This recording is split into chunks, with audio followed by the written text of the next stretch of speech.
आपल्या शहरातील, जिल्ह्यातील आणि राज्यातील ताज्या बातम्या पाहण्यासाठी TV7 न्यूज चॅनल सबस्क्राईब करा आणि बेल आयकॉनवर क्लिक करा.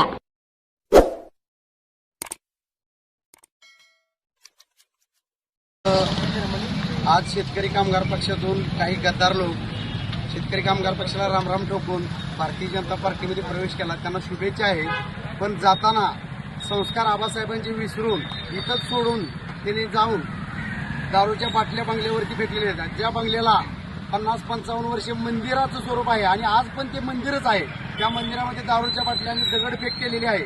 तर अशा घाण कृत्य करणाऱ्या आणि निकृष्ट नीच वृत्तीच्या ज्या लोकांचा आम्ही जाहीर निषेध करतो. पण त्यांना या माध्यमातून एवढंच सांगू शकतो, त्यांना एवढंच सांगायचं आहे, तुम्ही गुंडगिरी आणि दादागिरीची जर भाषा करत असाल तर तुमचे हातपाय मोडून गळ्यात अडकवायला सुद्धा शेतकरी कामगार पक्षाचा प्रत्येक कार्यकर्ता कमी करणार नाही. एवढंच त्या माध्यमातून सांगतो.